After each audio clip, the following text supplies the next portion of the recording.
Hey everyone, today I'm going to kick off my apartment prepping series starting with a kit that I think you're going to find very useful. Don't go anywhere, you're watching Living Survival.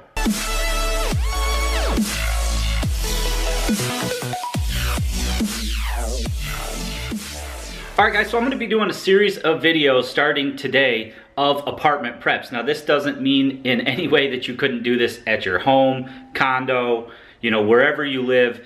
You can take advice from this video. I just happen to live in an apartment, so these are the preps that I'm currently doing, and I wanted to share those with you. Now we all know disaster can strike at any time. Not only natural disasters like earthquakes, floods, tornadoes, fires, things like that, but also government collapse, civil unrest where you might have to shelter in place, or like a virus or flu epidemic that spreads, and again, you're gonna wanna shelter in place. So instead of bugging out, most likely you're going to bug in, and you may even be forced to bug in due to circumstances such as a tornado damages the roads, you can't go anywhere, maybe your car is damaged, for example, if it sits outside.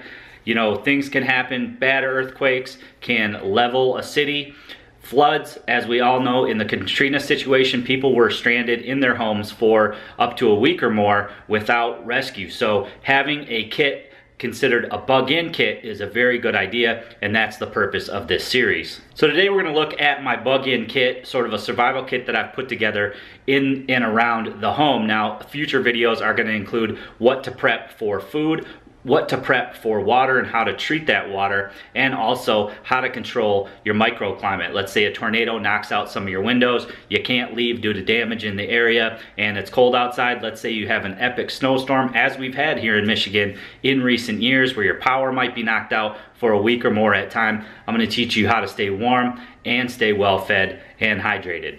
So I call this my bug-in kit, a kit that I'm going to use around the home in case that I have to shelter in place, or if something happens where, the roads are damaged, maybe very heavy snow, and I can't leave for a while, the power, the water, the gas gets shut off, and I have to rely on what's in my apartment or home in order to get by for a week or two until I either get rescued or the city restores power and other services to my household. Now you may be saying to yourself, well, I got a whole house full of stuff. I got food in the refrigerator, I got stuff in the cabinets, I got all sorts of stuff in the drawers, I got a toolbox full of tools, I've got beds, sheets, blankets, and that's great, and that's all going to help with this kit. But the reason for this kit is that you have items that you're most commonly going to need if things happen, like the power, the water gets shut off, all in one place. I chose this highly reflective bag that I can just place in a closet. Anyone that's here knows right where to grab it. They're not going to confuse it with any other bags, coats, things like that might be in there. And it's going to be a bag that I can go to and know the items are in there. I don't know about you, but I've gone to my junk drawer many times and found dead batteries, flashlights that don't work. I usually keep a flashlight under the sink. Many times I go to use it and it doesn't work. Go to the toolbox for a particular tool, it's not there. All of those things are a great reason to have all these survival items in one place. Now, how this is different from your bug out bag is that it's a bug in bag. So it's meant to stay at home. It's meant to keep kit in it that is reliable, but maybe not the most expensive. For example, if you have really expensive, headlamps or, stoves and things like that, you're going to want to keep those in your camping and hiking packs and take those with you on a daily basis if you go out and do those activities. More times than not, it's probably not going to make it back into the kit. So I have a dedicated kit filled with non-expensive items that I know that I can count on should the need arise. I've already had to rely on a kit just like this a couple years back when we had an incredible ice storm where it knocked out power for over a week. That means all the food in the refrigerator went bad. We had to rely on canned foods and things like that, boil our water to make things like coffee. We really couldn't go anywhere because the snow was very deep. Gas stations were closed, a lot of stores were closed, so it was great to be able to rely on a pack like this, and I think the most handy item was our headlamps. Now, I'm not saying that you shouldn't also have a bug out bag. You should have a bug out bag, you should have a get home bag in your car, you should have a car kit. I'm going to go over stuff like that in future videos in my Prepared to Survive series. We'll go over updates of all of that. This is really just meant to be a family survival kit that you keep at home. It's not going to have things like sleep systems, it's not going to have pots and pans, it's not going to have food and water, which I'm going to go over in future videos of my apartment prepping series. It's simply meant to be common household items, all in one spot that you know are there. You're not going to misplace. You're not going to use things from this kit like you might do with your camping or hiking equipment. Again, I chose a bright color so that everybody in the family knows what it is and right where it is. It's also a pack so that if you did have to take this on the go and it was all you had, you couldn't get access to your bug out bag, for example, it is portable being a backpack. In the main compartment here, we can go over the items in there first. I have gloves. Gloves are something that I often look for in my toolbox. They're not there. Maybe I used them in the car, for example. A tornado or something might strike where part of your home is damaged and you have to move things out of the way, or you have to, rebuild certain things. Gloves are certainly very handy for that. Broken glass, nails, things like that.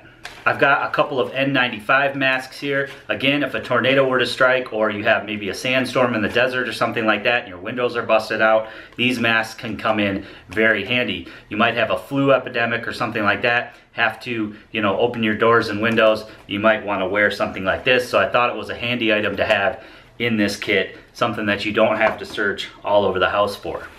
I have a couple ways to start fire. Now I don't need a ferro rod or anything like that. I simply just need a way to maybe boil up some food to purify it, or cook on the cook stove, which I've also included in here. Chances are in a city-wide shutdown or a natural disaster, for example, your gas stove is no longer going to work. Of course, if you have no electricity, your electric range isn't going to work anymore. So you're going to have to rely on a stove to heat things up, boil water, and things like that. So I have some Strike Anywhere matches, which will strike on anything, and then I just have one of these extendable Scripto Lighters. Folds up, nice and compact, orange in color so that you can easily see it. I've got some duct tape. Duct tape is very handy. I'm going to go over how to create a microclimate as one of the videos in this series. Duct tape's going to come in very handy for that. And again, duct tape is one of those items that you think you have, then you go to the drawer to get it, and it's gone. So it's a great item, very inexpensive item to have in a kit like this. Speaking of cooking, I'm not going to have pots or pans or anything like that in this kit because, of course, you are going to have those in the household, and chances of those getting destroyed or lost is pretty slim to none. But I thought it would be a good idea to have a little gas camping stove. Although you're not recommended to use these indoors, I have used these indoors before to heat things up like coffee and to make dehydrated meals and things like that.